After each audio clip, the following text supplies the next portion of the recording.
برکاتوں کا خطاب ہوگا۔ اس سے پہلے جو حضرات خدمت میں ہیں، اسی طرح جو ساتھی کسی کام میں باہر ہوں، تو سب سے گزارش ہے کہ سامنے آ کر تشریف رکھیں۔ حضرت والا کا بہت ہی خطاب ہوگا۔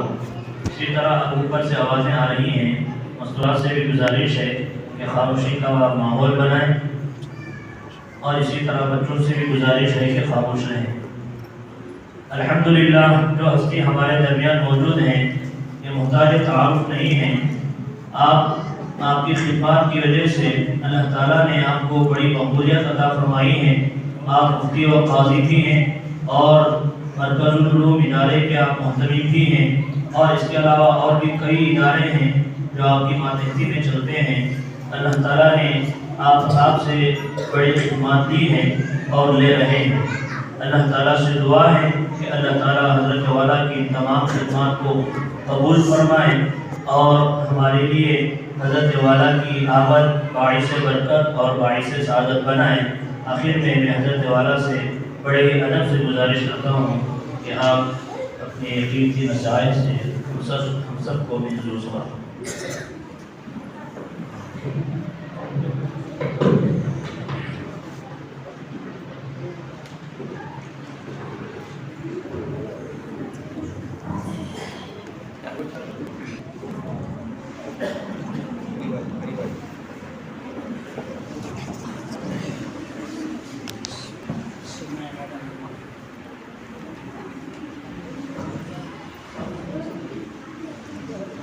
بسم اللہ الرحمن الرحیم۔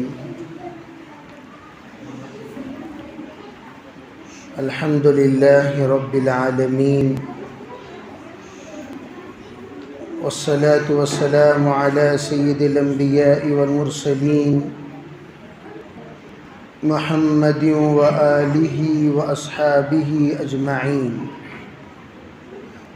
اشہد ان لا الہ الا اللہ وحدہ لا شریک لہ، واشہد ان سیدنا وسندنا ونبینا ومولانا محمدا عبدہ ورسولہ، صلی اللہ علیہ وعلی آلہ واصحابہ، صلی اللہ علیہ وعلی آلہ واصحابہ، صلی اللہ علیہ وعلی آلہ واصحابہ، وبارک وسلم تسلیما کثیرا کثیرا۔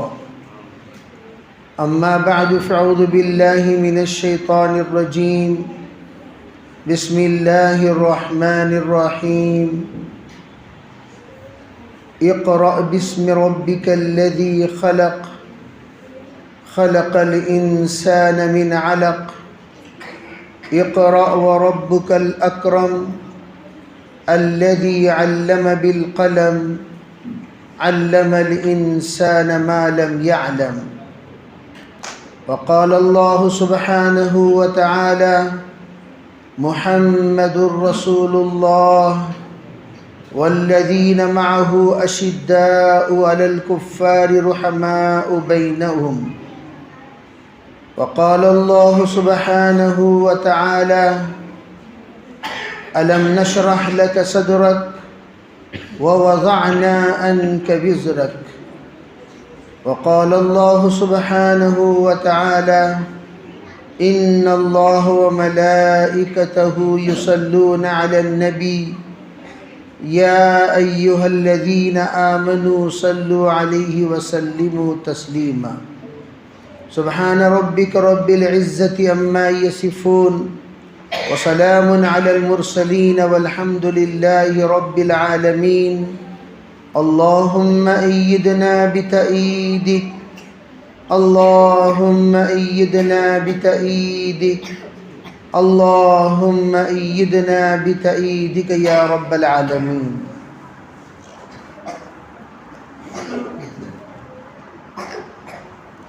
الگ الگ بیٹھو، الگ الگ۔ محترم معزز حضرات علماء کرام، بزرگوں، بھائیوں، پردہ نشین محترم خواتین، عزیز طلباء و طالبات، اسلام ایک ایسا مرتب مہذب مذہب ہے جس میں روز اول سے ہی ادب اور تعلیم کی طرف توجہ دی گئی۔ کسی بھی مذہب میں آپ اگر جائزہ لیں، روز اول ان کے پیغامات الگ الگ آپ کو نظر آئیں گے، لیکن اسلام کا جو پیغام ہے وہ روز اول سے پڑھنے اور پڑھانے کا پیغام ہے، اور وہ پڑھنا پڑھانا یہ نبوت کی پہلی ابتدا ہے، پہلی وحی ہے، پہلا سبق ہے۔ حضرت جناب محمد رسول اللہ صلی اللہ علیہ وسلم پیدائشی امی ہیں، آپ کو نبی الامی کہا جاتا ہے، لیکن آپ امی ضرور ہیں، آپ نے زبان کی تربیت پائی۔ آپ کو حلیمہ سعدیہ کے حوالے جو کیا گیا وہ زبان درست کرنے کے لیے، زبان کے اندر فصاحت لانے کے لیے، زبان کے اندر کشش لانے کے لیے، زبان کے اندر ملاحت لانے کے لیے، آپ کی گفتگو کے اندر تہذیب لانے کے لیے آپ کو حلیمہ سعدیہ کے یہاں بھیجا گیا۔ اس لیے کہ اس زمانے میں شہر سے زیادہ قریے والے بڑے باادب تھے۔ شہر میں مختلف لوگوں کی آنے کی وجہ سے کلچر بدل جایا کرتا تھا، تہذیبیں بدل جاتی تھی، طور و طریقہ بدل جاتا، زبانیں بدل جاتی، اور لوگ عجیب و غریب زبان بولنے والے بن جاتے۔ لیکن خالص اخلاق، خالص ادب، خالص زبان، خالص پہچان اگر کسی کی تھی تو وہ قریے والوں کی تھی، قبائل کی تھی۔ قبیلے والے اپنی تہذیب کے پابند تھے، قبیلے والے اپنی زبان کے پابند تھے، قبیلے والے اپنے طور و طریقے کے پابند تھے، قبیلے والے اپنے تمام جتنے پرانے اپنے آبا و اجداد سے بنائے ہوئے اصول و ضوابط ہیں اس کے پابند تھے۔ لیکن شہر کے اندر کوئی پابندی نہیں، شہر کے اندر ہر سال ہر ماہ اصول و ضوابط بدلتے رہتے تھے۔ جیسے جیسے ہوا چلی ویسے ویسے زبان بدل گئی، جیسے جیسے ہوا چلی ویسے ویسے کلچر بدل گیا، جیسے جیسے ہوا چلی ویسے ویسے تہذیب بدل گئی۔ جیسے آپ دیکھ سکتے ہیں ہم بھی شہر میں رہتے ہیں، لیکن شہر میں کوئی اصول مرتب نہیں ہے، کوئی اصول کے پابند نہیں ہے، ہر ایک آئے گا اپنے اپنے اعتبار سے کام کرے گا۔ اسی طرح کا حال اللہ کے رسول صلی اللہ علیہ وسلم کو حلیمہ سعدیہ کے حوالے کیا گیا۔ یہ بھی من جانب اللہ انتخاب، بالکل غریب خاتون لاغر اونٹنی پر آ کر اللہ کے رسول علیہ الصلوۃ والسلام کو جب ساتھ لے کر گئی، بچپن ہی سے تربیت پایا آپ علیہ السلام نے حلیمہ سعدیہ کیا، اور ان کے لیے الگ حجرہ۔ علماء فرماتے ہیں سیرت کا سب سے پہلا عنوان ہمیں یہ بتاتا ہے بچوں کی تربیت بچپن سے ہوتی ہے، بچپن پر نہیں۔ بچپن کی تربیت بے بنیاد تربیت ہے، بچپن کی تربیت بنیادی تربیت۔ بچوں کو بچپن ہی سے زبان درست کرو، بچوں کو بچپن ہی سے اخلاق درست کرو، بچوں کے بچپن ہی سے عادتیں درست کرو، بچوں کو بچپن ہی سے صحبتیں درست کرو، بچوں کے بچپن ہی سے ایسی نگرانی کرو جس طرح نگرانی کرنے کا حق ہے۔ بچوں کی نظروں کی نگرانی، زبان کی نگرانی، کان کی نگرانی، ذہن کی نگرانی، دوستوں کی نگرانی، صحبت کی نگرانی، یہ تمام نگرانیاں وہ ہیں جو جناب رسول اللہ صلی اللہ علیہ وسلم کی سیرت کے پہلے اسباق سے ملتے ہیں۔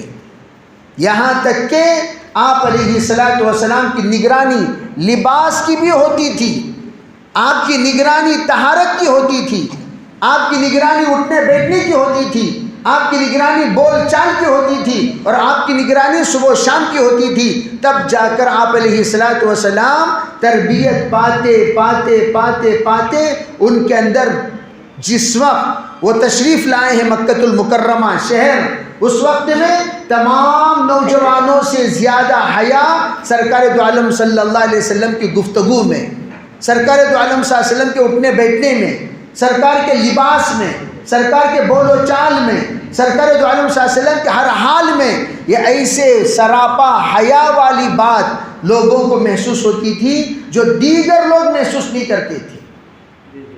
اسی لیے اللہ کے رسول علیہ الصلوۃ والسلام ابتدا ہی سے جو تربیت پا کر تشریف لائے ہیں، اتنا مقدس تربیت پائے ہیں سرکار دو عالم صلی اللہ علیہ وسلم، علماء لکھتے ہیں آپ کے تشریف آوری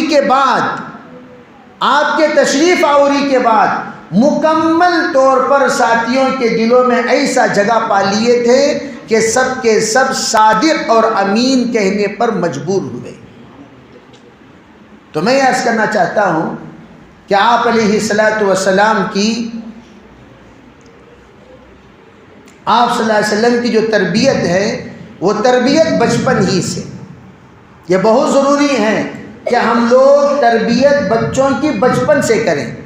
بڑوں سے گفتگو کیسے کرنا، چھوٹوں سے گفتگو کیسے کرنا، گفتگو کرنے کا ترتیب کیا ہے، گفتگو کرنے کا انداز کیا ہے، گفتگو کریں تو کیسے کریں۔ آپ اتنا نمایاں تھے، علماء کہتے ہیں عرب والے جاہل ہونے کے باوجود آپ کو اعلیٰ درجے کا شریف تسلیم کرتے تھے، جس کی وجہ سے 25 سال کی عمر میں آپ علیہ الصلوۃ والسلام اتنے متفقن علیہ شخصیت ہو گئے تھے جوانی میں کہ آپ کو کعبے کا وہ تعمیر جو نمایاں تعمیر قریشیوں نے انجام دیا، اس تعمیر کے وقت میں جب حجر اسود رکھنے کا نمبر آیا، متفقہ طور پر کوئی ایسی ہستی رکھے گی جس پر کسی کا کوئی اختلاف نہیں، تو سبوں کی رائے ایک ہی ہستی پر آ کر رکی، وہ کون؟ حضرت جناب محمد رسول اللہ صلی اللہ علیہ وسلم۔ ابھی آپ رسول اللہ نہیں ہوئے، آپ محمد ابن عبداللہ ہیں، آپ ابھی پیغام رسالت پہنچایا نہیں، نبوت آپ کو ملی نہیں، نبوت تو ملی 40 سال کے عرصے میں۔ اسی لیے علماء کہتے ہیں جس بچے کا فیوچر تابناک ہوتا ہے وہ بچپن ہی سے وہ تمام اثرات لے کر چلتا ہے، جو اعلیٰ درجہ پانے والا ہوتا ہے وہ بچپن ہی اس کے اندر اس کے اثرات نمایاں ہوتے ہیں، اس کا چہرہ بتاتا ہے، اس کا رنگ و روپ بتاتا ہے، اس کے اخلاق بتاتے ہیں، اس کے بول چال بتاتے ہیں کہ یہ آئندہ چل کر بڑا انسان بنے گا۔ تو آپ علیہ الصلوۃ والسلام بچپن سے تربیت پایا۔ ابھی وہ کون سی تربیت؟ فطری تربیت۔ عام طور پر لوگ جب سیرت کے سلسلے میں بیان کرتے ہیں، ارے بھائی سیرت سے پہلے ایک سیرت ہے۔ سیرت کسے کہتے ہیں؟ دیکھو یہ کہیں میلاد النبی، میلاد النبی آپ کی پیدائش کو کہا جاتا ہے۔ ایک ہے سیرت النبی، سیرت النبی آپ جب سے پیدا ہوئے تب سے لے کر آپ کو جو نبوت ملی، اسے سیرت محمد ابن عبداللہ کہا جاتا ہے۔ سیرت النبی کسے کہتے ہیں؟ سیرت النبی آپ کو نبوت ملنے کے بعد وفات تک کی زندگی کو سیرت النبی کہتے ہیں، لیکن ہم کیا مناتے ہیں؟ ہم سیرت، حضور کی پوری زندگی امت کے لیے نمونہ۔ آپ علیہ الصلوۃ والسلام کی صرف 40 سال کے بعد کا پیغام امت کے لیے نمونہ نہیں ہے، پوری زندگی۔ اگر پوری زندگی کا آپ مطالعہ کریں گے، آپ اتنا باحیا تھے، اتنا باحیا تھے، اتنا باحیا تھے، ایک مرتبہ اتفاق سے آپ کا سطر بچپن بالکل چھوٹے سے، کتنے سال؟ بعض روایتوں میں ہے 3.5 سال، بعض روایتوں میں ہے 7 سال، بعض روایتوں میں ہے 9 سال، سطر کھل گیا۔ سطر سے مراد آپ کی ران نظر آ گئی، آپ کو شرم کے مارے بے ہوشی ہو گئی۔ اور اب تو ہمارے بچے 12 سال تک بھی سڑکوں پہ ماشاءاللہ پیشاب کرتے پھرتے ہیں، اور پاکی صفائی کا تو کوئی نام و نشانی ہی نہیں۔ جب یہ لوگ جاتے ہیں کھیلنے کے لیے تب طہارت کی تو کوئی نام و نشانی ہی نہیں، گئے بیٹھ گئے، اٹھ کر اندر آتے رہے۔ اللہ کے رسول علیہ السلام بچپن ہی سے شرم، بچپن ہی سے حیا، اور ہمارے یہاں تو بچوں کی گالیوں پر تعریفیں ہوتی ہیں۔ بچی کوئی بات کہہ دی، کسی کو کوئی گالی دے دیا، واہ دیکھو کتنی بہادر بچی ہے، اس طرح اگر باپ تعریف کرے گا، اس طرح ماں اگر تعریف کرے گی، بچوں کی گالیوں کو سراہا جائے گا، بچوں کی گالیوں پر تعریفیں کی جائے گی، بچوں کی گالیوں پر بہادری کی داد دی جائے، تو بچے اور گالی سیکھیں گے، اور گالی سیکھیں گے، اور گالی سیکھیں گے۔ تو ہمارے سوسائٹی میں گالی دینے کو بہادری سمجھا جاتا ہے، جس کے نتیجے میں لوگ کیا کرتے ہیں، جہاں کہیں کچھ انبنی ہوئی تو پہلے تو لاتے تھے شریفوں کو فیصلہ کرنے کے لیے، ایسا شریف جس کی شرافت پر دونوں فریق متفق ہوتے تھے، اور آج رذیلوں کو لایا جاتا ہے فیصلہ کرنے کے لیے۔ آپ اندازہ لگائیے تو دونوں کے اندر کی رذالت رذیلوں کو فیصل کرنے پر مجبور کیا۔ آج فیصل رذیل ہو گئے، آج فیصل ظالم ہو گئے، آج فیصل نمک حرام لوگ ہو جاتے ہو۔ آج فیصل کون ہے؟ انتہائی متہم شخصیت۔ اور آج فیصل کون ہے؟ ایسا شخص کو فیصل بنایا جاتا ہے جو سود خور ہے، حرام خور ہے، نمک حرام ہے، اس کو لا کر فیصل بنا کر بنایا جاتا ہے۔ حقیقت میں اسلام میں اگر حکومت ہو، جوتے مار کر اس کو ہلاک کرنا چاہیے۔ اس درجے کا انسان آج فیصل بن گیا۔ یہ کیوں بنا؟ فریقین کی رذالت کی علامت۔ اور اس زمانے میں فیصل کون تھے؟ اس زمانے میں فیصل وہ جس کی زبان کبھی جھوٹ نہ بولی ہو، اس زمانے کا فیصل وہ جس کی آنکھیں خیانت نہ کی ہو، اس زمانے کا فیصل وہ جس کی سیرت میں کوئی انگلی نہ رکھتا ہو، اس زمانے کا فیصل وہ جو عیاش و فحاش نہ ہو، اس زمانے کا فیصل وہ جس کی زبان سلیقے کی ہو، اس زمانے کا فیصل ہو جو علم والا ہو، معرفت والا ہو، تہذیب والا ہو، ترتیب والا ہو، اس کو جا کر فیصل بنایا جاتا ہے۔ اس زمانے کا فیصل وہ جو سب کو ان کے درجے کا ادب دیتا ہے، با ادب شخصیت کو فیصل بنا جاتا ہے۔ چنانچہ اس زمانے میں اگر زمانے جاہلیت کے لوگ کسی کو اس بات پر متفق ہو کر کہ یہ رکھیں گے کعبۃ اللہ کے حجر اسود، وہ کس کو طے کیا؟ حضرت جناب محمد رسول اللہ صلی اللہ علیہ وسلم کی ذات اقدس کو طے کیا۔ میں ہمیشہ کہا کرتا ہوں، عربی سیرت وغیرہ کے بیان بند کمرے میں مت کیا کرو، سیرت کا بیان آپ بند روم میں مت کیا کرو۔ مساجد کے اندر صرف کرنے سے کیا ہوگا؟ صرف مسلمان چار جڑے، مسلمان چار سنے، مسلمان چار سمجھے، مسلمان چار تعریف کر لیے، پھر اٹھ کر چل دیے۔ سیرت تو پورے عالم کے لیے ہے۔ جناب رسول اللہ صلی اللہ علیہ وسلم پر آج انگلیاں اٹھائی جا رہی ہیں، سب سے بڑے مجرم مسلمان ہیں۔ اس کی وجہ یہ ہے مسلمان نے سرکار کی سیرت پر پردہ ڈال دیا۔ ایک پردہ نہیں، دو پردہ نہیں، 10 پردہ۔ ربیع الاول کا مہینہ آتا ہے، سیرت آپ کو لوگوں کو یاد آتی ہے۔ ربیع الاول کا مہینہ آتا ہے تو اللہ کے رسول کی تعریفیں یاد آتی ہیں۔ ربیع الاول کا مہینہ آتا ہے تب جا کر لوگوں کے تصورات میں میلاد گھومنے لگتی ہے۔ جب ربیع الاول کا مہینہ آتا ہے تب جا کر لوگ جو سمجھتے ہیں ایک جشن منانا چاہیے جس میں خیر الورا جناب محمد رسول اللہ صلی اللہ علیہ وسلم کی تعریف ہونی چاہیے۔ یہ ربیع الاول کے مہینے میں یاد آنا یہ ایسے ہی ہوا جیسے ہم لوگوں کو برس میں ایک مرتبہ باپ یوم الوفات یاد آتی ہے۔ جیسے بعض جگہوں پر برسی کا معمول ہے کہ نہیں، سال میں ایک مرتبہ برسی، ماں یاد آ گئی سال میں ایک مرتبہ، سال میں ایک مرتبہ باپ یاد آ گیا۔ وہ کب یاد آیا؟ یوم الوفات میں۔ اسی طرح میرے عزیزو آج اس وقت سرکار کو ہم لوگ یاد کرتے ہیں تو کب؟ ربیع الاول میں۔ کیوں بھائی؟ سفر میں ربیع الاول میں سیرت منانا سنت ہے اور دیگر تمام دنوں میں سیرت منانا بدعت ہے۔ علماء فرماتے ہیں کہ ہر آن میں سیرت کو یاد کرنا یہ اللہ کا حکم ہے۔ ان اللہ وملائکتہ یصلون علی النبی، روزانہ ہر آن ہر وقت حضرت جناب محمد رسول اللہ صلی اللہ علیہ وسلم کی اللہ یاد کرتا ہے اور اللہ کی خصوصی رحمتیں نازل ہوتی ہیں اور فرشتے دعاؤں میں لگے رہتے ہیں۔ علماء کہتے ہیں جب معراج کے موقع پر حضور تشریف لے گئے، عجیب واقعہ پیش آیا، مکالمہ ہوا، ہدیہ لے کر گئے۔ اور تو ہم تو ماشاءاللہ ہر نماز میں آخر میں جو اتحیات پڑھتے ہیں، یہ اتحیات معراج کا حضور کا تحفہ ہے اور اللہ کا اس کا بدل دینا ہے۔ حضور کی طرف سے اللہ نے پوچھا حضور آپ کیا لائے ہیں ہمارے لیے؟ اس لیے کہ بھئی ایک دوست سے ملنے کے لیے جب آتا ہے کچھ نہ کچھ لے کر آتا ہے. اب اللہ کے لیے کیا لے جائیں؟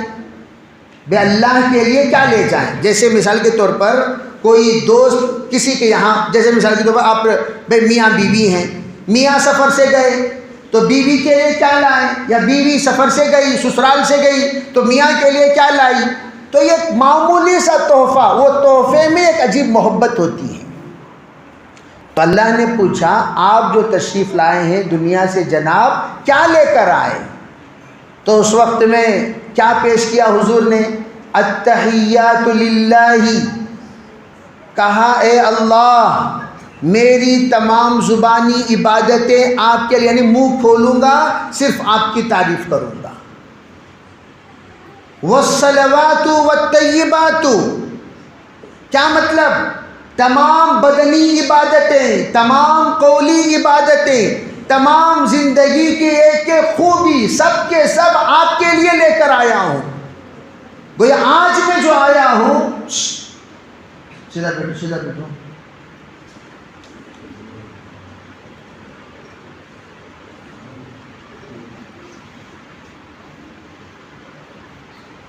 بنی اسرائیل جو ہے یہ ہمیشہ پریشان کرتی ہے.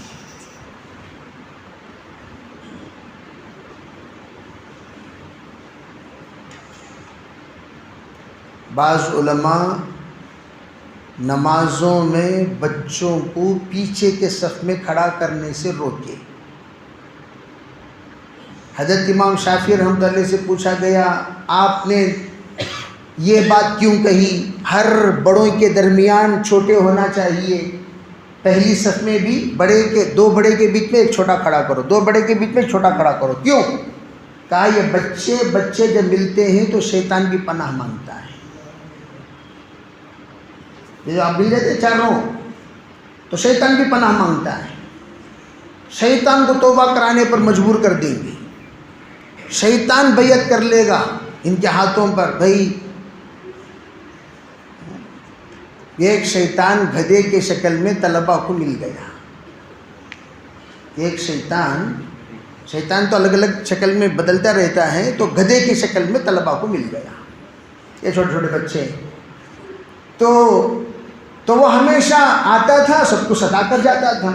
تو طلبہ کو بچوں کو مل گیا، بچے ملتے اے گدھا مل گیا، گدھا مل گیا. اب جو گدھا ملنے کے بعد ان لوگوں نے سوار کرنا شروع کیے. جب سوار ہوئے تو سوار ہونے کے بعد سواری چھوٹی پڑ گئی، سوار زیادہ ہو گئے. تو انہوں نے کیا کیا؟ مشورہ کیا کیا کرنا چاہیے. اور بھی بہت سارے سوار باقی ہیں، سواری چھوٹی پڑ گئی. کہا مشورے میں تمام ساتھیوں کا متفقہ رائے یہ ہوئی کہ لکڑی گھسا دینا چاہیے، اٹیچ کر دینا چاہیے، لکڑی کو اٹیچ کر دینا چاہیے. اب آپ اندازہ لگائیے لکڑی جو گدھے کے ساتھ متصل کی گئی اور اس پر جو یہ لوگ سوار ہوئے، شیطان نے پناہ مانگ لیا آئندہ زندگی میں کبھی گدھا نہیں بنوں گا. تو یہ احباب ماشاءاللہ بڑے نیک بچے ہیں. تو امام شافعی نے فرمایا میں یہ اس لیے کہتا ہوں دو بڑوں کے بیچ میں ایک چھوٹا، جو تاکہ ان کی شرارت کم رہے. تو ایسے میں بھی ہمیشہ کہا کرتا ہوں جلسے میں، بھائی کبھی کبھار امام شافعی کے مسئلے کے مطابق یہ بڑوں کے درمیان میں چھوٹے کی بٹھا دیا کرو. اس وقت کیا ہوگا؟ ان کی آوازیں، ان کی پٹ پٹی، ان کی چٹ پٹی یہ بند رہے گی. ورنہ یہ لوگ نہ ہمیں بات کرنے دیں گے. ہمارا بھائی ہم تو ایک سوئی کے ساتھ بولنے کے عادی ہیں. اب یہاں پٹ پیٹ، یہاں چٹ پٹ جہاں ہوتی رہتی ہے، وہاں جو بات کہنا چاہتے ہیں وہ بات ختم ہو جاتی ہے، زائل ہو جاتی ہے. خیر اللہ تعالیٰ سب بچوں کو ہدایت نصیب فرمائے. بچے تو بچے ہوتے ہیں، بچے بڑے نہیں ہوتے. حضرت تھانوی کے یہاں بچے آئے، حضرت نے فرمایا اپنے مرید سے بھی بچوں کو لے آؤ. کہا دیکھ بیٹا حضرت کے پاس جا رہے ہیں، خاموش بیٹھنا، حضرت دیکھے تو دیکھنا، حضرت بولے تو بولنا، حضرت جو کہتے ہیں وہ سننا. جا کر بیٹھے. حضرت تھوڑی دیر کے بعد پوچھے ہاں بھائی بتائیے آپ بچوں کو کیوں نہیں لائے؟ تو انہوں نے کہا حضرت بچوں کو لایا تو ہوں، یہ تو ہیں میرے بچے. کہا یہ بچے ہیں؟ کہا جی یہ تو بڑے ہیں. کیوں؟ بالکل ایسا بیٹھے ہوئے ہیں گویا اس وقت ان کو خلافت ملنے والی ہے، ایسا سکون سے، ادب سے، خاموش۔ بچے تو وہ ہوتے ہیں جو چلتے ہیں، پھرتے ہیں، کودتے ہیں، ناچتے ہیں، بچے تو بچے ہوتے ہیں، تو لیکن ہر جگہ پر یہ مناسب نہیں۔ مسجد میں بچوں کو کنٹرول کرنے کی ترتیب امام شافعی نے سمجھایا کہ تم بڑوں کے درمیان بچوں کو کھڑا لیا کرو، بچے کنٹرول ہو جائیں گے، ورنہ پیچھے آپ اگر کھڑا کر دو گے وہ اتنا ہنگامہ کریں گے سامنے کی پوری صف کو تباہ کر دیں گے۔ خیر بہرحال یہ کیا کہہ رہا تھا بولیے جی؟ معراج۔ تو معراج میں جب آپ تشریف لے گئے تو اللہ تعالیٰ نے پوچھا کہ آپ کیا لائے، تو آپ نے التحیات پیش فرمایا، التحیات للہ والصلوات والطیبات۔ تو اب اللہ تعالیٰ کی طرف سے جواب یہ ہوا، السلام علیک ایہا النبی۔ علماء فرماتے ہیں سلام کوئی معمولی چیز نہیں، سلام یہ معراج کا تحفہ ہے جو حضور کو ملا ہے، اور یہی سلام اللہ تعالیٰ نے حضرت آدم علیہ السلام کو بھی عطا فرمایا۔ جاؤ اس جماعت کے پاس جا کر تم سلام کرو۔ حضرت آدم گئے، سب سے پہلا سبق، سب سے پہلا حکم آدم کو جو ملا وہ آ کر سلام کرنے کا، اور فرمایا فاستمع ما یردون الیک، اے آدم سلام کرو۔ سلام کے بعد وہ کیا جواب دیتے غور سے سنو۔ علماء فرماتے ہیں اسی طرح مکاتب میں جو پہلا سبق جو گھر تک پہنچانے کو دیا جائے گا بچوں کو، وہ بچوں سے کہا جائے گا سب سے پہلے تم لوگ گھر جاتے ہی سلام کرو۔ یہ پہلا پیغام ہے۔ اقرأ باسم ربک، علماء نے کیا فرمایا؟ فصل اقرا میں وورل تعلیم کی ترغیب دی گئی۔ اقرأ باسم ربک، پہلے ان لوگوں کو وورل پڑھائی پڑھاؤ۔ یہ ایک پڑھائی ہے بچوں کے لیے، یہ ایک پڑھائی ہے گھر والوں کے لیے۔ تو ایک تو بچوں کو ہم نے بسم اللہ پڑھایا، الحمدللہ پڑھایا، اعوذ باللہ پڑھایا، قرآن پڑھایا، لیکن بچوں کو جب گھر بھیجو گے تو کیا پڑھا کر بھیجنا؟ ان سے کہو گھر جا کر داخل ہونے سے پہلے سلام کرو۔ اور علماء کہتے ہیں سلام کے بغیر جو آتا ہے اپنے ساتھ شیطان کو لے آتا ہے، جو سلام کے ساتھ آتا ہے شیطان اس سے جدا ہو جاتا ہے۔ تو اب بڑا مجموعہ ہے ہمارا، بچے بھی آ رہے ہیں، دکان کو جا کر آ رہے ہیں بغیر سلام کے آ رہے ہیں، بڑے بھی آ رہے ہیں بغیر سلام کے آ رہے ہیں، گھر میں مصیبت ہی مصیبت، مصیبت ہی مصیبت، مصیبت ہی مصیبت۔ وہ کیوں؟ سیرت نے مصیبت کی دوا بتائی، وہ یہ کہ گھر آؤ تو سلام کرو، بچے آئیں تو سلام کریں۔ حضرت انس ہمیشہ فرماتے ہیں میں 10 سال تک کوشش کرتا رہا آگے بڑھ کر سلام کروں، لیکن سرکار نے کبھی مجھے اس بات کی گنجائش ہی نہیں دی، ہمیشہ حضور پہل کر دیا کرتے تھے اور میں کبھی سلام میں پہل نہیں کر سکا، اور حضور کی عادت تھی سلام کر دینا۔ اور اسی طرح کوئی بغیر سلام کے اندر آ گئے تو باقاعدہ ان کو باہر بھیج دیا گیا اور کہا بیٹا سلام کرو اندر آؤ۔ یہ صحابہ کی سنت ہے۔ تو جو بھی بچہ بغیر سلام کے اندر آئے گا، چاہے ماں ہو یا باپ ہو، باہر بھیج دو، باہر بھیج دو، بھائی باہر جاؤ، سلام کر کے اندر آؤ، سلام کر کے اندر آؤ۔ یہ عادت جنم کی عادت انشاءاللہ جنازے تک رہے گی۔ پہلی بات تو یہ۔ دوسری بات علماء فرمایا السلام علیک ایھا النبی، یہ جو سلام ہے یہ دارالسلام تک پہنچانے کا سبب ہے۔ دارالسلام کہتے ہیں جنت کو۔ خالی ہم لوگ کیا سمجھتے ہیں؟ سلام کو سلام سمجھتے ہیں۔ سلام سب سے بڑا علاج ہے۔ کس چیز کا علاج؟ نفرتوں کو دور کرنے کا علاج، عداوتوں کو دور کرنے کا علاج، اور غضب کو دور کرنے کا علاج، اور حسد کو دور کرنے کا علاج، کینہ کو دور کرنے کا علاج، قطع تعلق کو دور کرنے کا علاج، آپس میں مودت کو پیدا کرنے کا علاج، اور یہاں تک کہ علماء فرماتے ہیں اتحاد پیدا کرنا ہو سلام کا اہتمام کیا کرو۔ اور جس گھر میں ماں باپ کو سلام نہ کرے، باپ ماں کو سلام نہ کرے، بیوی بچوں کو، بیوی شوہر کو سلام نہ کرے، شوہر بیوی کو سلام نہ کرے، ماں باپ بچوں کو سلام نہ کرے، بچے ماں باپ کو سلام نہ کرے، اس گھر کے اندر اتحاد نہیں ہو سکتا۔ تو یہ اللہ کے رسول نے فرمایا اقرا بسم ربک، اللہ کا نام سب سے پہلے پڑھو۔ فرمایا سلام اللہ کا نام ہے، سلام اللہ کا پہلا نام، اسلام کا پہلا پیغام سلام۔ اور اسی لیے حشر کے میدان میں بھی جنتیوں کا جو استقبال ہوگا وہ بھی سلام ہی سے ہوگا۔ اسی لیے علماء فرماتے ہیں سیرت کے ایک نہیں 150 حصے ہیں۔ کتنے حصے ہیں بھائی؟ یہ کہ پیغامات سیرت، آداب سیرت، حکمت سیرت، علت سیرت، اخلاق سیرت، آپ سیرت کو گنواتے چلے جاؤ گے 150 عناوین ہیں، 150 پیغامات ہیں۔ ان 150 پیغامات میں بنیادی پیغام اقرا، پڑھو۔ کیا پڑھے؟ جو نہیں آتا وہ سب کے سب پڑھو۔ علماء فرماتے ہیں پہلے پڑھو کہا گیا ان لوگوں کو جو لوگ بڑی عمر کے ہو چکے ہیں، دوسرا جو پڑھو کہا گیا وہ ان لوگوں کو جو بچے کی عمر کے ہیں۔ پہلا کہا گیا اقرا بسم ربک الذی خلق خلق الانسان من علق، کہا گیا اے لوگو تم لوگ پہلے پڑھنا شروع کرو۔ یہ وورل تعلیم کا حکم ہے، یہ وورل تعلیم کا حکم۔ کیا پڑھیں؟ ہم لوگ تو بڑے ہو چکے ہیں، اگر ہم لوگ پڑھنا چاہیں تو ہم کیا پڑھیں؟ عورت کیا پڑھے، مرد کیا پڑھے؟ تو علماء نے فرمایا پہلا اقرا کے ذریعے سے یہ تعلیم دی گئی تم لوگ وورل پڑھنا شروع کرو۔ وورل کیسے پڑھیں؟ پہلے نماز پڑھو۔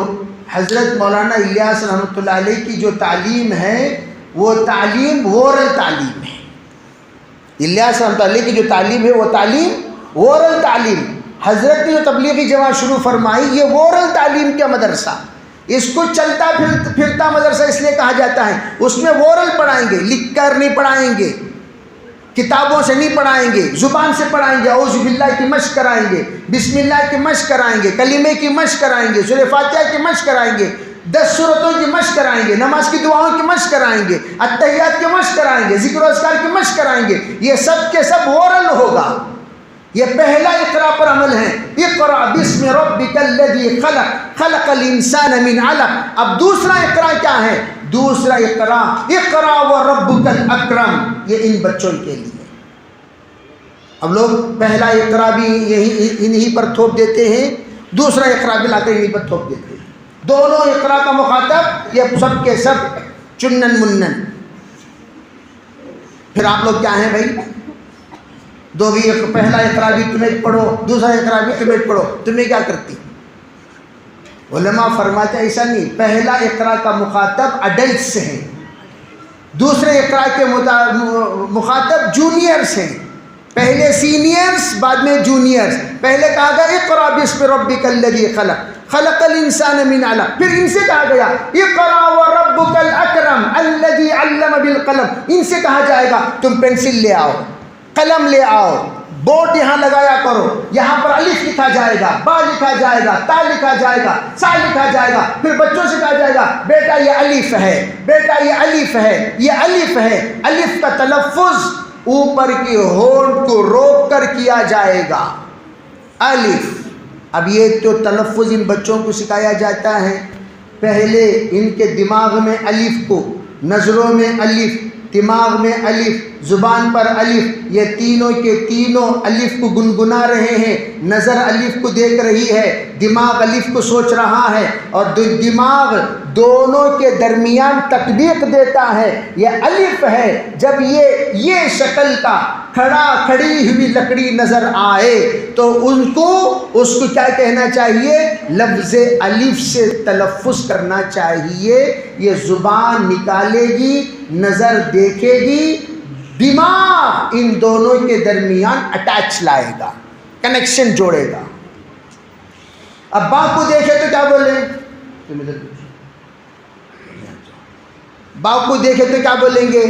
با کو دیکھے تو با بولیں گے، تا کو دیکھے تو تا بولیں گے، سا کو دیکھے تو سا بولیں گے، جیم کو دیکھے تو جیم بولیں گے۔ یہ جیم کو دیکھ کر جیم، یہ ہا کو دیکھ کر ہا، یہ دونوں کے درمیان دماغ، یہ دونوں کام کرتے رہتے ہیں۔ اس لیے جن بچوں کی نظریں کمزور ہوتی ہیں وہ پڑھائی میں کمزور ہوتی ہیں۔ نظریں کمزور تو پڑھائی میں، اب جتنے بچے موبائل دیکھنے کے عادی ہیں، آپ گھر میں دیکھیے، پورے بچوں کو خاموش کرنا ہو تو امی کے لیے آسان ترتیب کیا، ہاتھ میں موبائل دے ڈالو، باندرا خاموش بیٹھتا۔ یہ بولتی ہوں، یا باندرے کو خاموش کرنا کو تو کیا کرنا، ہاتھ میں موبائل دے ڈالو۔ اب ماؤں کے لیے بھی یہ عادت پڑ گئی، خاموش کرنا ہو تو کیا کریں، موبائل دے دو، موبائل دے دیں گے تو خاموش رہے گا، ٹینشن نہیں، اونلی مینشن۔ کرتے کیا ہیں، موبائل ہاتھ میں، یہ موبائل ہاتھ میں دینا تینوں چیزوں کو آپ خراب کر رہے ہیں۔ وے آف دا قرآن کیا ہے، بے قرآن حاصل کرنے کا راستہ کون سا، آنکھ کو آپ نے خراب کیا، زبان آپ کو خراب کیا، دل کو بھی آپ نے خراب کیا، ذہن کو بھی آپ نے خراب کیا۔ جناب رسول اللہ صلی اللہ علیہ وسلم نے اقرا بسم ربک الذی خلق خلق الانسان من علق اقرا وربک الاکرم الذی علم بالقلم علم الانسان ما لم يعلم میں آپ نے یہ پیغام دیا کہ تم لوگوں کو چاہیے کہ اگر قلم کے ذریعے سے علم حاصل کرنا چاہتے ہو، چاروں چیزوں کو کلیئر رکھو، آنکھ کو بھی، دل کو بھی، دماغ کو بھی، پھر اس کے بعد زبان سے نکلنے والے تلفظ کو بھی۔ یہ چار راستے ہیں علم حاصل کرنے کے، اور اس کے ساتھ کان، چار راستے، کان، زبان، آنکھ، دل اور دماغ، یہ پانچ۔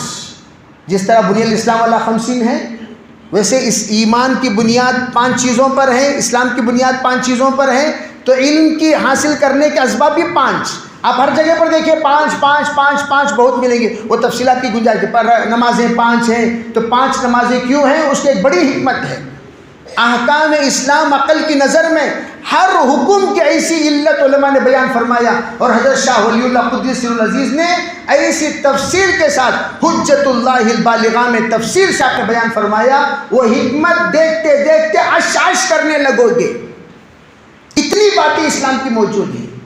تو میں عرض کرنا چاہتا ہوں، جب یہ 5 چیزوں سے علم حاصل ہو رہا ہے تو ان بچوں کے یہ 5 راستے کلیئر ہونی چاہیے، ان کو گندا نہیں۔ ابھی تو چھٹیاں شروع ہو گئی، ابھی تو بچوں کی چھٹیاں چل رہی نہیں چل رہی، اب ہم لوگ کیا کریں گے، ہم لوگ اب بچوں کے لیے تو کلاس فرسٹ آ جا، تجھے میں موبائل دلاتی ہوں۔ کیا قصہ، ارے بھئی یہ جو وعدے وعیدے ہیں یہ سب کے سب تباہ کرنے والے۔ میں ابھی پڑھ رہا تھا کہ اس میں اسرائیل سب سے زیادہ آگے ہے دماغ میں۔ کیوں آگے؟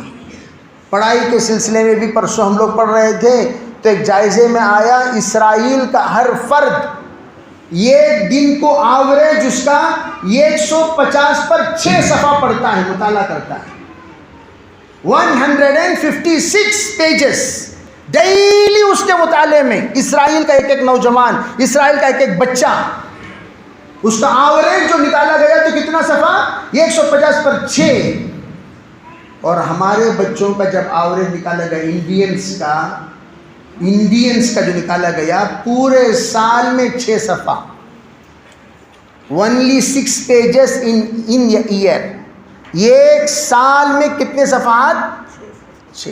ان لوگوں کو نہیں، یہ تو اسکول میں جو پڑھتے ہیں وہ تو ایگزام کے لیے پڑھتے ہیں، تو یہ لوگ پڑھائی کے لیے تھوڑی پڑھتے ہیں، یہ ایگزام کے لیے پڑھتے ہیں۔ آپ دیکھیے ایگزام کا وقت میں ایسا پڑھیں گے، گویا ایگزام ہی کے لیے پڑھتے ہیں۔ اسی وجہ سے آج ایجوکیٹڈ الٹریٹس آپ کو بہت ملیں گے، پڑھے لکھے جاہل آپ کو بہت ملیں گے۔ کیوں؟ یہ پڑھائی کے لیے نہیں پڑھے۔ اس زمانے میں یہ پڑھا لکھا انسان دیکھ کر لوگ فیصلہ کرتے تھے اس کی زبان سے، اس کی تہذیب سے، اس کے ادب سے اور اس کے انداز گفتگو سے یہ پہچانے یہ پڑھا لکھا انسان لگ رہا نا، کیوں اتنا ڈیسنٹ ہے نا اس زمانے میں پڑھے لکھے انسان بڑے ڈیسنٹ ہوتے تھے، اور آج پڑھا لکھا انسان انتہائی جاہل، آوارہ، عیاش، بھائی میں کالجز کی لائف بول رہا ہوں. جو قتل کر کے فرعون بدنام نہ ہوتا، افسوس کہ اس کو کالج کی نہ سوچ. اگر اسے پتہ چلتا نبوت کا سلسلہ بند کرنے کے لیے صرف کالج کافی ہے، کالج کا عیاشی کافی ہے، تو فرعون قتل نہ کرتا بنی اسرائیل کے اولاد کو، بلکہ فرعون کالجز کھول دیتا اور کمبائن تعلیم کر دیتا. کو ایجوکیشن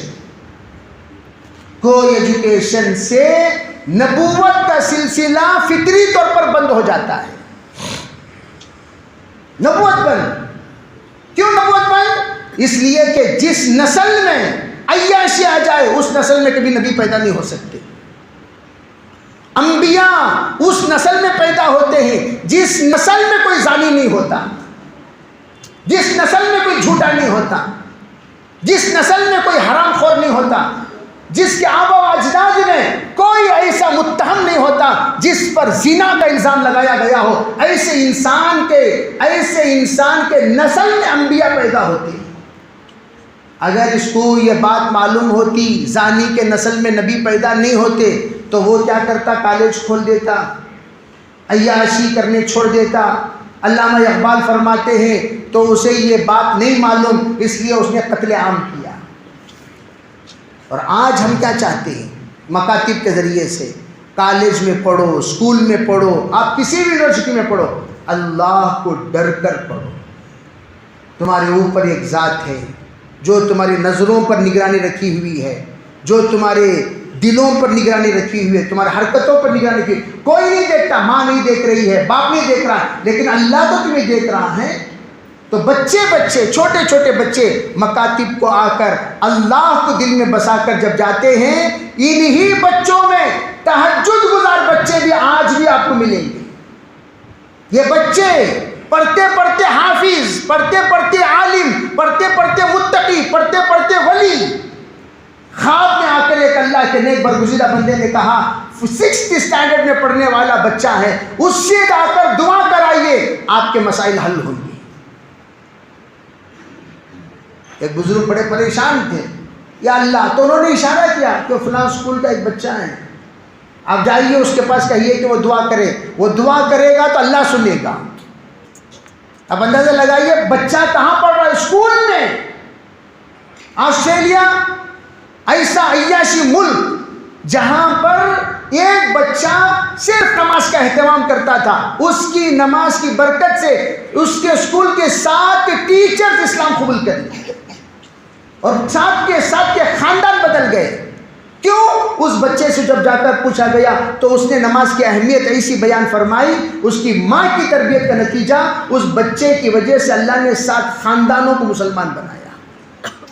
میں عرض کرنا چاہتا ہوں آج بھی اسکولز کے ساتھ مکاتب کو اس لیے جوڑا گیا تاکہ مکتب میں آ کر بچے اللہ کے بن کر جائیں. اسکول کا ماحول اپنی جگہ پر جو ماحول ہے وہ ہے، اسکول کے ماحول پر ہمارا کوئی کنٹرول نہیں، اس لیے کہ ہم خود جانتے ہیں اسکول میں پی ٹی ماسٹر ہم سے یوں کہتا تھا، جب تمہارا سکور کم ہو جائے تم فوراً اس طرف منہ کر کے جہاں پر سورج نکلتا ہے آپ بیٹھ جائیے، اور بیٹھ کر کرسچین تھا وہ کرسچینٹی کی دعوت دیتا تھا، ایسا کرو. ہم خود اپنے اسکول کی بات بول رہے ہیں، ایسا کرو تم جیت جاؤ گے. اور مسلمانوں کو بگاڑنے کے لیے یہ جملہ کہنے کے بعد باقاعدہ بولر سے یوں کہا جاتا تھا ذرا ہلکی بولنگ کرنا تاکہ اس کا عقیدے کے اندر فرق آ جائے، اس کا عقیدہ بگڑ جائے. میں عرض کرنا چاہتا ہوں بچے من کے سچے، طبیعت کے بڑے کچے ہوتے ہیں، دماغ کے بڑے کچے ہوتے ہیں. اب یہ کرتے کیا ہیں؟ جیسا النقش فی الصغر کالنقش فی الحجر، بچوں کو بٹھا دیا جاتا ہے، یہ کہو یہ کہو یہ کہو یہ کہو. بچوں کو اسی لیے کہا گیا، ہمارے بنگلور میں اللہ کے فضل و کرم سے اسی بات کو مدنظر رکھ کر اسلامی اسکول شروع کیے گئے. بہت سارے اسکول کی کوئی کمی نہیں ہے ماشاءاللہ، ہر جگہ پر اسلامی اسکولس ہیں. ان اسکولس میں بچوں کی اس لیے ڈالنے کو کہا جاتا ہے تاکہ ان بچوں کے اندر اسلام رہے. میں ہمیشہ کہا کرتا ہوں بے آزادی ہو گئی، آزادی ہو گئی، آزادی ہو گئی. بہت ناچتے ہیں ہندوستان والے کہ آزادی کے 75 سال ہو گئے، آزادی کے 76 سال ہو گئے، آزادی کے 78 سال ہو گئے. بہت اچھی بات ہے بھی. کیا آزادی ہوئی؟ کیا آزادی ہوئی؟ انگریز یہاں سے گیا، سب کو انگریز بنا کر گیا. چائنا والے چائنیز زبان میں اپنی پڑھائی پڑھاتے ہیں، پڑھتے ہیں، لکھتے ہیں، دیکھتے ہیں، بولتے ہیں.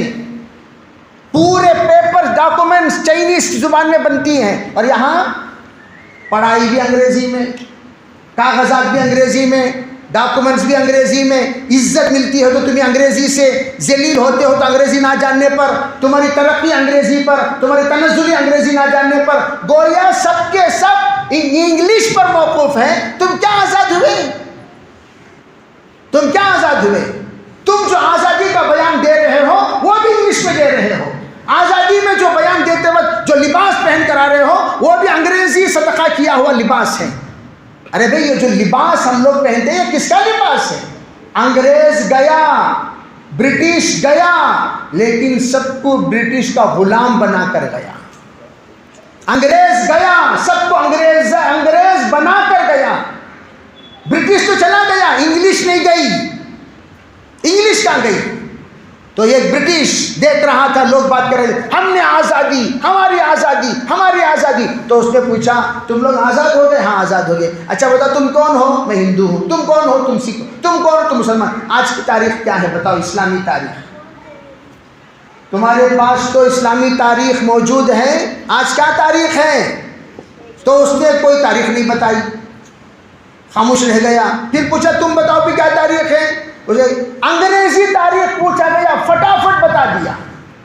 آج انگلش کی کیا تاریخ ہے؟ فٹ. آپ سے بھی اگر میں پوچھوں اسلام کی کیا تاریخ ہے، انگریز کی کیا تاریخ ہے، بتا دیں گے. تو سب کی تاریخ مٹا کر صرف اپنی تاریخ بسا کر گیا ہے. سب کی تاریخ مٹا کر.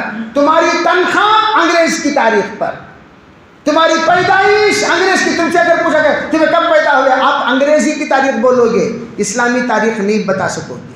تمہارا نکاح کب ہوا، انگریزی تاریخ بتاؤ گے. تمہارے فلاں کا انتقال کب ہوا، انگریزی تاریخ بتاؤ گے. گویا پوری دنیا میں ہندوستان ایسا غلام ہے کہ آج بھی انگریز تو جا کر زمانہ ہو گیا لیکن انگریزی کی غلامی نہیں گئی. تو اس لیے میں عرض کرنا چاہتا ہوں کہ ہم لوگ اردو سیکھیں اور اردو سکھائیں. اس وقت اردو پر حالات ہیں، اور ہمارے یہاں اردو کیسا بولتے ہیں، اردو آدھی انگلش آدھی اردو. میں ایک صاحب سے کہنے لگا بھائی ہم لوگ تربیت کرنا چاہیے، تربیت کرنا چاہیے. انہوں نے پوچھا تربیت مینس کا تو اب کیا بولنا سب ان کو؟ تربیت مینس کر کو بولے گا تو اب کیا بولنا سن کو؟ تربیت کرنا چاہیے، ان کو نہیں معلوم ہو رہا ہے. پھر کیا خاص کے تم مسلمان ہو بھائی؟ تم کیا خاص کے اردو بولنے والے ہو؟ اردو بولنا نہیں آتا، اردو پڑھنا نہیں آتا. پڑھنا تو بہت دور کی بات ہے. اردو مجھے تعجب ہوا ماشاءاللہ، یہ جج صاحب آ کر اردو بول رہے تھے. وہ کہنے لگے میرے والد کی تربیت تھی بیٹا انگریزی گھر کے اندر استعمال نہیں کرنا. گھر کے اندر لیڈیز ہو یا جینٹس ہو، بچے ہوں یا بوڑھے ہوں، جو بولیں گے اردو بولیں گے. نہیں معلوم تو پوچھ لیا کرو تمہارے امی سے کہ اردو میں کیا بولتے ہیں، پوچھ لیا کرو تمہارے باپ سے اردو میں کیا بولتے ہیں. انگریزی جملہ ہم نہیں استعمال کریں گے گھر کے اندر. تم جو بھی ہو. وہ کہنے لگے میرے گھر میں 7 کلیکٹرز تھے، 7 کلیکٹر، لیکن ہر کلیکٹر پیور اردو بولتا ہے. اور میں نے پہلی مرتبہ بنگلور میں آ کر، بھائی ہم تو بنگلور میں آ کر 38 سال کا عرصہ ہو گیا، لیکن پڑھنے پڑھانے کا 22 سال کا عرصہ ہو گیا. اس زندگی میں ہم نے کسی صاف اردو بولنے والا بنگلوری کو نہیں دیکھا جتنا وہ اللہ کے بندے نے صاف اردو، لکھنوی اردو میں گفتگو کر رہے تھے. ہماری اردو تو معلوم ہے سب کو، کیسی اردو ہے، لیکن وہ لکھنوی اردو میں بول رہے تھے۔ میں نے کہا آپ خاص بنگلور کے؟ بالکل خاص بنگلور، اور ہمارے والد کی تربیت کی۔ اس سے میرے عزیز دوستو، جس کی زبان گئی اس کی زندگی گئی، جس کی تاریخ گئی اس کا مذہب گیا۔ تو میں اس وقت چیدہ آپ حضرات کے سامنے اس مکتب کے سالانہ پروگرام اور اس مہینے کی مناسبت سے میں یہی آپ سے کہنا چاہوں گا، ہم لوگ اپنے اپنے کلچر کو محفوظ کریں، اپنی زندگی کو محفوظ کریں، اپنی تہذیب کو محفوظ کریں، ہماری تہذیب جانے نہ دیں۔ میں ہمیشہ کہا کرتا ہوں، بھئی تم لوگ دیکھو آفس کو جا رہے ہو، جاؤ تمہارے ڈریس میں، گھر واپس آنے کے بعد اسلامی لباس میں رہنا۔ بچوں کو بھی خالی مکتب کا آتے ہوئے اسلامی، باہر چلے جانے کے بعد چڈی پہن لوگ پھر رہا، کون رہے گا تو انہیں چھزت پگڑی بن لے نات پڑے آنی انہیں اچھے، یہ کیا طریقہ ہے بھائی؟ مکتب کا آتے اسلام کو بڑے صوفیان سے آتی، یہاں سے جانے کے بعد کھڑموت کی جگہ کھڑے ہو کر پیشاب کر رہا ہے، یہ کون سا طریقہ ہوا؟ ہم لوگ ان بچوں کی تربیت کرتے ہیں، اس تربیت کو باقی رکھنے کی ذمہ داری والدین کی ہے۔ والدین کے ذمے ہیں جو تربیت ہم نے بچوں کو مکتب میں دی ہے اس کو بچانا، اس کو سنبھالنا، اس کو سجانا اور اس کو بڑھانا۔ یہ گھر والے جب تک نیت نہیں کریں گے تب تک یہ معاملہ نہیں ہوگا۔ اس لیے میں عاجزانہ آپ سب سے گزارش، میں بہت کچھ آکسفورڈ یونیورسٹی میں بھی میرے عزیز بھائیوں، جس وقت سجاد صاحب گئے اور کہا کہ میں کچھ اسٹوڈنٹ سے بولنا چاہتا ہوں، عجیب بات کہنے لگے کہ ان لوگوں نے علماء کو جمع کر دیا۔ میں گیا بات کرنے کے لیے، میں نے کہا بھائی میں علماء سے بات کرنے نہیں آیا، اسٹوڈنٹ سے بات کرنے آیا۔ تو کہنے لگے حضرت یہ سب ہمارے آکسفورڈ یونیورسٹی کے اسٹوڈنٹس ہیں۔ دیکھا تو کہنے لگے پگڑی جبہ ایسا لگ رہا تھا فرشتے آ کر بیٹھے ہوئے۔ کالجز میں تربیت پائیں گے تو انشاءاللہ اللہ کریں گے۔ اللہ سب کو عمل کی توفیق عطا فرمائے۔ وآخر دعوانا الحمدللہ۔